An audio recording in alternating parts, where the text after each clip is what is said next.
मुख्यमंत्री पुष्कर सिंह धामी ने दिल्ली के मालवीय नगर स्थित होटल में हुई आगजनी की घटना और उसमें हुई जनहानि पर गहरा दुख व्यक्त किया है। मुख्यमंत्री ने सोशल मीडिया प्लेटफॉर्म एक्स पर पोस्ट कर इस हादसे को अत्यंत दुखद और हृदय विदारक बताया है। मुख्यमंत्री ने लिखा, मालवीय नगर दिल्ली स्थित होटल में हुई आगजनी की घटना अत्यंत दुखद एवं हृदय विदारक है। इस हादसे में जान गंवाने वाले लोगों के प्रति मेरी गहरी संवेदनाएं हैं। ईश्वर से प्रार्थना है दिवंगतों की आत्मा को अपने श्री चरणों में स्थान प्रदान करें और शोकाकुल परिजनों को इस असहनीय दुख को सहन करने की शक्ति दें। सभी घायलों के शीघ्र स्वस्थ लाभ की कामना करता हूं।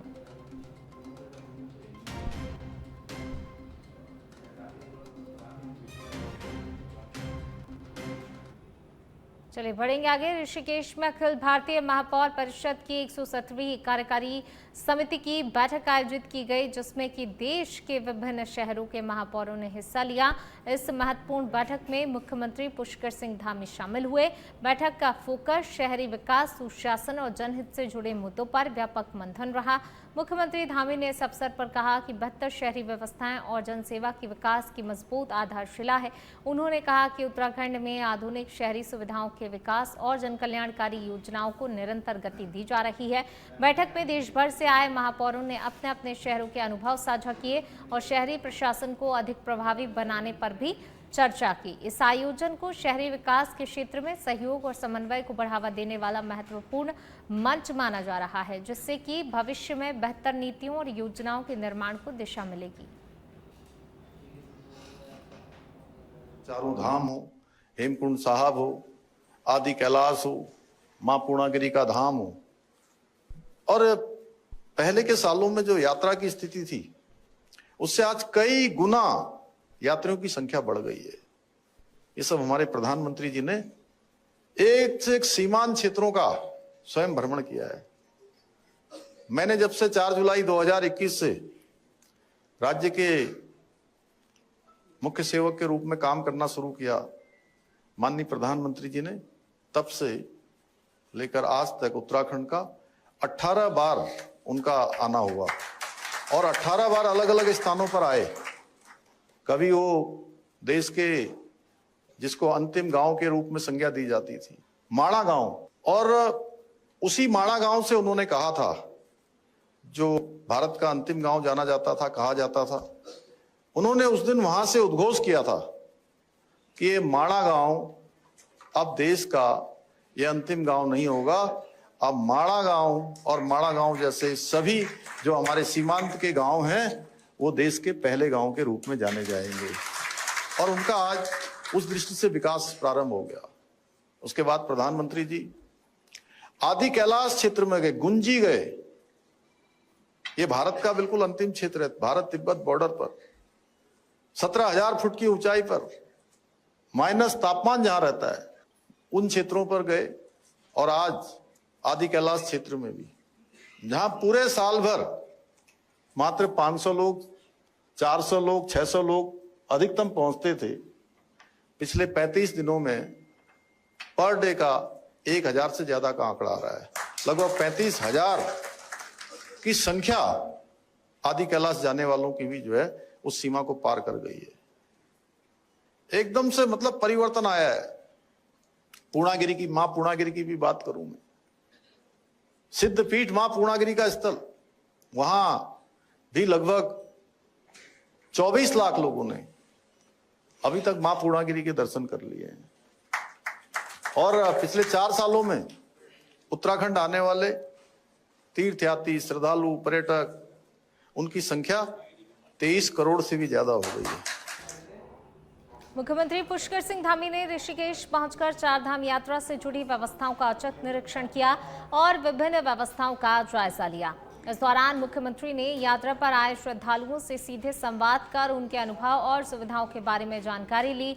कई श्रद्धालुओं ने उत्तराखंड सरकार और प्रशासन द्वारा की गई व्यवस्थाओं की सराहना करते हुए यात्रा को सुव्यवस्थित और सुविधाजनक बताया। श्रद्धालुओं की सकारात्मक प्रतिक्रिया पर मुख्यमंत्री पुष्कर सिंह धामी ने कहा कि यात्रियों के चेहरे पर संतोष और प्रसन्नता देखना सरकार के प्रयासों की सबसे बड़ी सफलता है।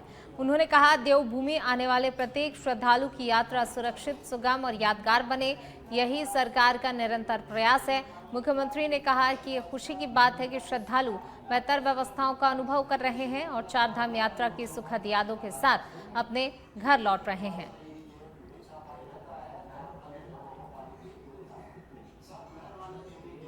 देहरादून में सीबीएसई परीक्षा की कॉपी जांच में गड़बड़ी और सीयूईटी परीक्षा में कथित धांधली के आरोपों को लेकर सियासत तेज हो गई है। कांग्रेस लगातार सरकार को घेरते हुए शिक्षा व्यवस्था में अनियमितताओं और लापरवाही के आरोप लगा रही है।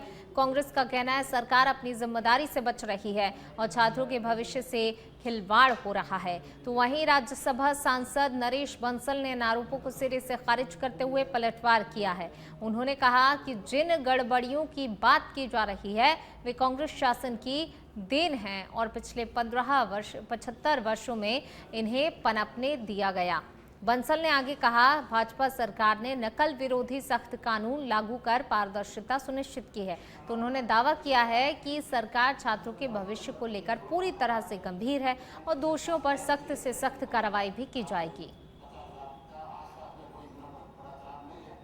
चीजें हैं विरासत में मिली हुई कांग्रेस से ही है। 75 साल में उन्होंने इन चीजों को पनपाया है। हम तो उनकी सफाई कर रहे हैं। हमारे समय में उनकी सबकी सफाई हो रही है। जैसे नकल विरोधी कानून सख्त हम लेकर के आए, उत्तराखंड में हमने नकल रोकी उससे। इसी प्रकार से सीबीएसई में कहीं कोई गड़बड़ी हुई है तो सबके सामने आई है। वो पहले की तरह कहीं छुपाई नहीं गई है और उस पर सरकार सकारात्मक कार्रवाई कर रही है, क्योंकि सरकार को भी चिंता है कि बच्चों का भविष्य उस पर दांव में है, तो बच्चों के भविष्य के साथ कोई खिलवाड़ ना हो। जो भी दोषी होगा उसको। राजधानी देहरादून में प्रस्तावित वीवीआईपी मूवमेंट को लेकर पुलिस प्रशासन पूरी तरह से अलर्ट मोड में है। सुरक्षा व्यवस्था को मजबूत और चाक चौबंद बनाने के लिए पुलिस अधिकारियों के साथ कई दौर की बैठकें की जा चुकी हैं। एसपी सिटी प्रमोद कुमार ने जानकारी देते हुए बताया, वीवीआईपी कार्यक्रम के लिए विस्तृत सुरक्षा और यातायात प्रबंधन योजना तैयार कर ली गई है। शहर के विभिन्न स्थानों पर बैरियर लगाए जाएंगे। पुलिस बल की तैनाती को अंतिम रूप दिया गया है। संवेदनशील क्षेत्रों में अतिरिक्त सुरक्षा बल तैनात रहेगा ताकि किसी भी प्रकार की अप्रिय स्थिति से बचा जा सके। यातायात को सुचारू बनाए रखने के लिए विशेष ट्रैफिक प्लान भी लागू किया जाएगा। पुलिस का उद्देश्य सुरक्षा व्यवस्था के साथ आम नागरिकों को न्यूनतम असुविधा देना है। पूरे कार्यक्रम की लगातार निगरानी की जाएगी ताकि आयोजन को शांतिपूर्ण और सफलतापूर्वक संपन्न किया जा सके।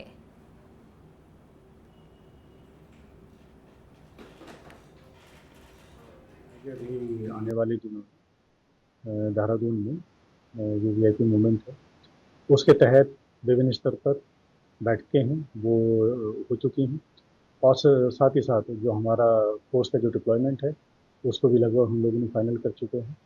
और जैसे समय तो उसमें हमारा जो प्रोटोकॉल रहता है, ब्रीफिंग हो गई है, रिहर्सल है, ब्रीफिंग है, वो भी सब होगी। समय से इसमें सारी जो ड्यूटियाँ हैं वो भी तैनात की जाएंगी और साथ ही साथ जो हमारे नाकाबंदी स्कीम है, जो हमारे चेकिंग वाले बैरियर हैं, वहाँ पर भी उचित मात्रा में फोर्स है। देहरादून में राहुल गांधी के प्रस्तावित दौरे को लेकर राजनीतिक बयानबाजी तेज हो गई है। भाजपा प्रदेश प्रवक्ता कुंवर जपेंद्र सिंह ने कांग्रेस पर तीखा हमला बोलते हुए कहा कि राहुल गांधी के आने की खबर से ही कांग्रेस नेता इतिहास की बातें करने लगते हैं। उन्होंने कांग्रेस को भ्रष्टाचार की जननी बताते हुए कई गंभीर आरोप लगाए हैं। उपेंद्र सिंह ने कहा कि कांग्रेस ने देश के स्वतंत्रता संग्राम से जुड़े प्रमुख नेताओं के साथ अन्याय किया और इतिहास में गलत भूमिका निभाई। उन्होंने दावा किया कांग्रेस ने सत्ता के दौरान फूट डालो और राज करो की नीति अपनाकर देश का शोषण किया है। भाजपा प्रवक्ता ने यह भी कहा कि कांग्रेस को अपने इतिहास पर आत्ममंथन करना चाहिए और जनता के सामने सच्चाई रखनी चाहिए। उनके बयान के बाद राज्य की राजनीति में माहौल एक बार फिर से गर्मा गया है और दोनों ही दलों के बीच जुबानी जंग भी अब तेज होती दिख रही है।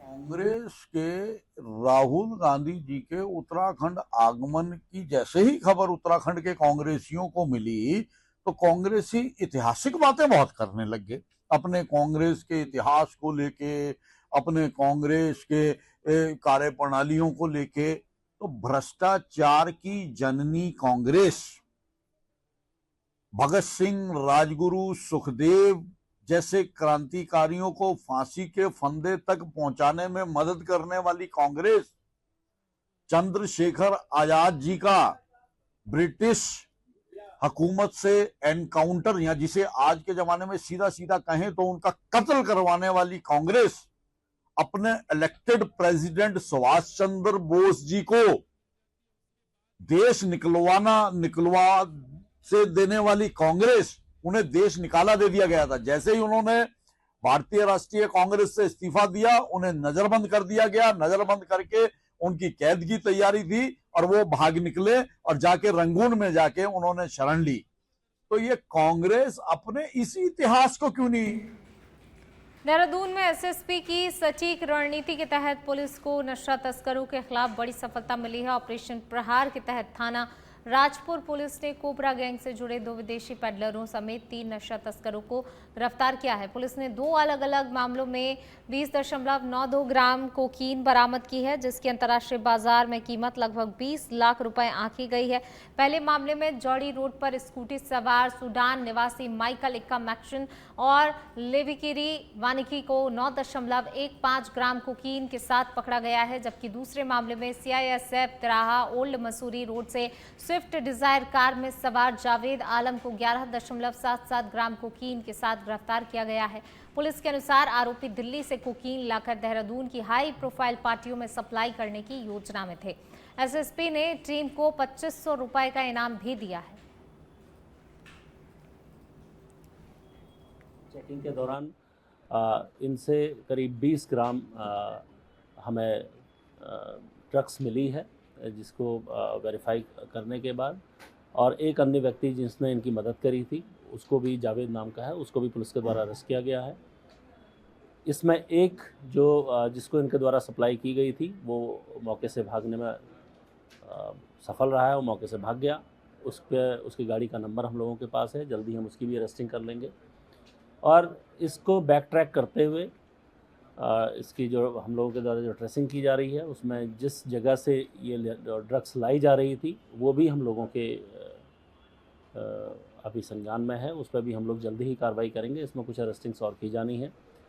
थाना राजपुर, एसपी सिटी और सीओ सिटी सेकंड और एसओ राजपुर, इनकी पूरी टीम के द्वारा बहुत प्रोएक्टिवली इस काम को किया गया है। और इसमें 2 जो हमारे सूडान के दोनों जो हमारे पैडलर्स हैं उनको अरेस्ट किया गया है।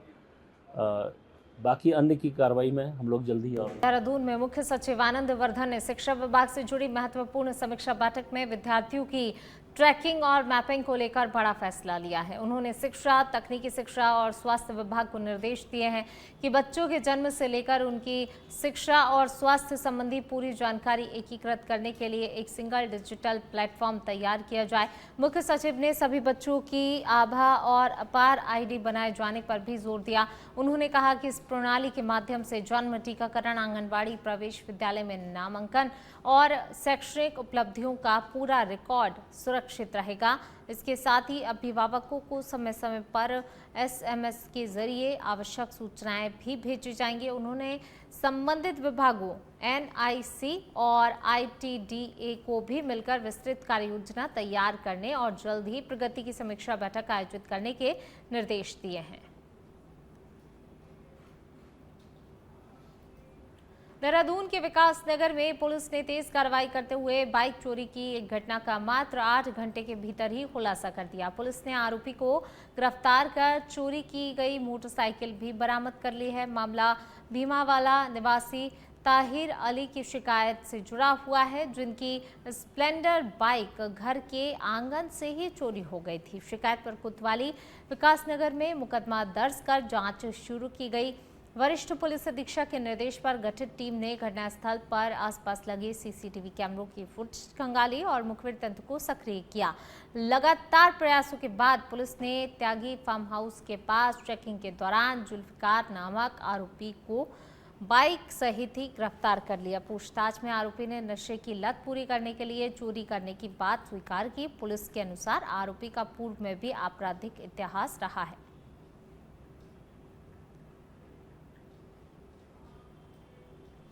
उत्तराखंड में राहुल गांधी के प्रस्तावित दौरे से पहले सियासी बयानबाजी तेज हो गई है। जी हां, मसूरी विधायक और कैबिनेट मंत्री गणेश जोशी ने राहुल गांधी पर तंज कसते हुए कहा, जहां वे जाते हैं वहां कांग्रेस को नुकसान उठाना पड़ता है। उन्होंने राहुल गांधी को भाजपा का स्टार प्रचारक बताते हुए दावा किया कि जिन राज्यों में राहुल गांधी ने चुनाव प्रचार किया वहां भाजपा को बड़ी जीत मिली।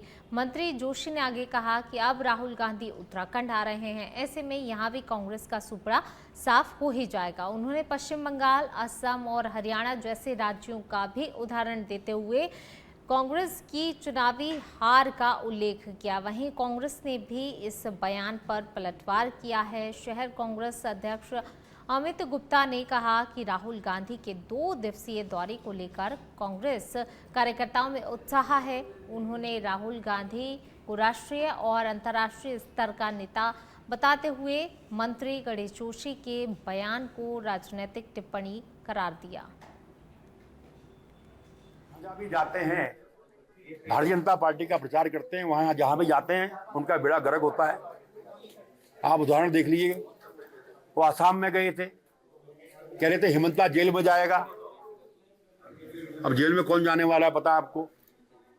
वो बंगाल में गए थे, वो जहाँ जहाँ भी, वो हरियाणा में गए थे। जहाँ जहाँ भी राहुल गांधी जाते हैं वहाँ कांग्रेस का बेड़ा गर्क होता है, और यहाँ जो बच्चा कुचा है बेड़ा गर्क हो जाएगा। मुझे सुबह से कल से सैकड़ों फोन आ चुके हैं कि हम राहुल गांधी जी से मिलना चाहते हैं। तो इतना उत्साह है इस छोटे से शहर में इस जनता का और युवाओं का कि वो राहुल गांधी जी को इतना प्रिय नेता मानते हैं कि उनसे मिलने के लिए वो आतुर हैं।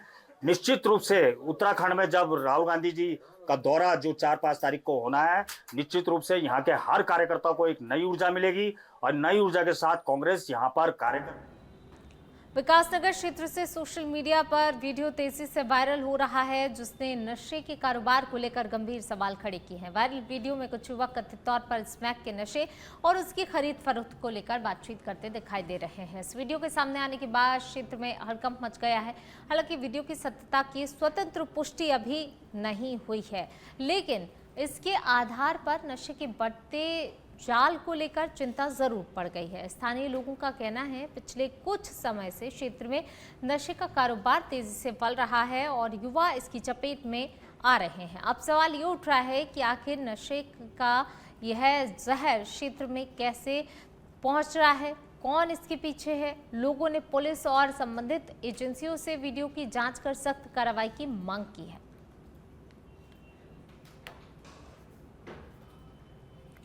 मसूरी विधायक एवं कैबिनेट मंत्री गणेश जोशी ने मंगलवार को मसूरी शहर की विभिन्न समस्याओं को लेकर अहम समीक्षा बैठक की। इस बैठक में लोक निर्माण विभाग, राष्ट्रीय राजमार्ग, जल संस्थान, जल निगम, विद्युत विभाग, MDDA, नगर पालिका, होटल एसोसिएशन, टैक्सी यूनियन और व्यापार मंडल के प्रतिनिधियों ने भाग लिया। वहीं बैठक का मुख्य मुद्दा पर्यटन सीजन के दौरान शहर में बढ़ती पेयजल समस्या रहा। मंत्री जोशी ने जल संस्थान और जल निगम के अधिकारियों को निर्देश दिए हैं कि पानी की किल्लत का स्थायी समाधान सुनिश्चित किया जाए। उन्होंने कहा कि 144 करोड़ रुपए की यमुना मसूरी पेयजल पार्किंग योजना के बावजूद लोगों को परेशानी नहीं होनी चाहिए।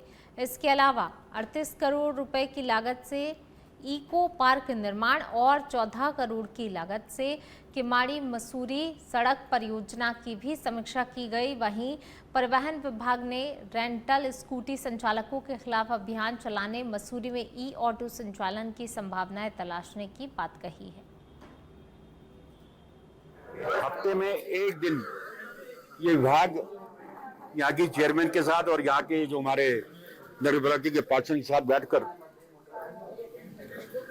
उसका समीक्षा करेंगे।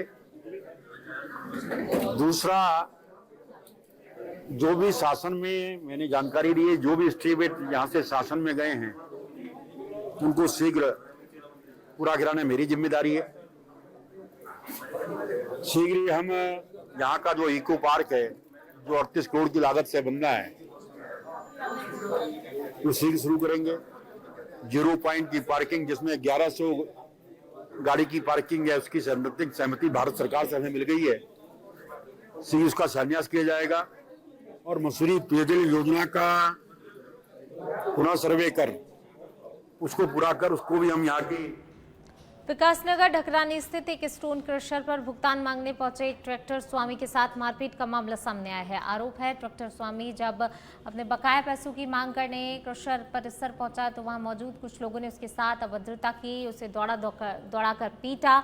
पीड़ित पक्ष का कहना है कि ट्रैक्टर से लंबे समय से क्रशर में कार्य कराया जा रहा था लेकिन भुगतान नहीं दिया जा रहा था। कई बार मांग करने के बावजूद भी रकम नहीं मिलने पर वह स्वयं क्रशर पर पहुंचा था। आरोप है कि इसी दौरान विवाद ज्यादा बढ़ गया और उसके साथ मारपीट की गई। घटना के बाद क्षेत्र में चर्चा का माहौल है। पीड़ित ने मामले में कार्रवाई की मांग करते हुए पुलिस से शिकायत करने की चिंता जाहिर की है और बात कही है। तो वहीं पुलिस को शिकायत मिलने पर मामले की जांच कर आवश्यक कार्रवाई किए जाने की संभावना भी है।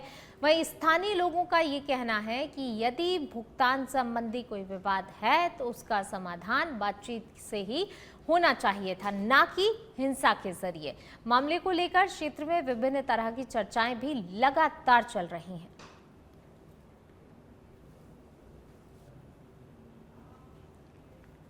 चलिए बढ़ेंगे आगे, बात अगली खबर की। चंपावत जिले के लोहाघाट क्षेत्र के बाड़ीगाड़ में हुए दर्दनाक हादसे ने पूरे ही इलाके को झकझोर दिया, जहां मायावती अस्पताल में कार्यरत युवा दंत चिकित्सक डॉक्टर लोकेश जोशी की गिरने से मौत हो गई थी। जानकारी के अनुसार डॉक्टर जोशी रात करीब 9 बजे स्कूटी से घर पहुंचे थे। पार्किंग के बाद कमरे की ओर जा रहे थे, तभी अंधेरे और सुरक्षा रेलिंग के बीच अभाव में वे 14 फीट गहरी बाड़ीगाड़ में गिर गए। शोर मचाने पर उनकी पत्नी और स्थानीय लोग तुरंत ही मौके पर पहुंचे और उन्हें बाहर निकाला गया।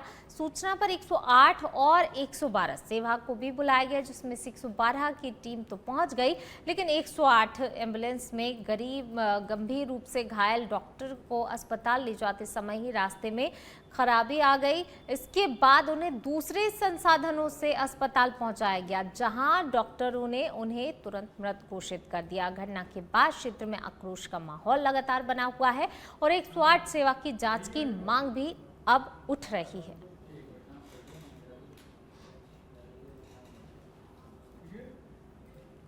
उधम सिंह नगर जिले के जशपुर क्षेत्र की नादेही शुगर मिल में गन्ना भुगतान लंबित रहने से नाराज किसानों का गुस्सा एक बार फिर से सामने आया है। भारतीय किसान यूनियन के पदाधिकारियों किसान शुगर मिल पहुंचे, बकाया भुगतान की मांग को लेकर प्रदर्शन किया। किसानों ने मिल प्रबंधन को ज्ञापन सौंपते हुए आरोप लगाया, नई मशीनों से गन्ने का भुगतान जो है नहीं होने के कारण उन्हें आर्थिक संकट का भी सामना करना पड़ रहा है। वहीं किसानों का ये भी कहना है कि बिजली के बिल भी जमा नहीं हो पा रहे हैं, बच्चों की स्कूल की फीस तक भी प्रभावित है। ऐसे में अब किसानों ने जो है 8 करोड़ रुपए से अधिक का भुगतान बकाया होने की बात कही है। हालांकि शुगर मिल के एक कर्मचारी के निधन के कारण भी प्रस्तावित धरना स्थगित कर दिया गया। वहीं मिल प्रबंधन को 1 सप्ताह का समय भी अब इनकी तरफ से दिया गया है। तो वहीं मिल के जीएम राहवीर सिंह ने बताया कि करीब 8 करोड़ 17 लाख रुपए का भुगतान जो है लंबित है यहाँ पर,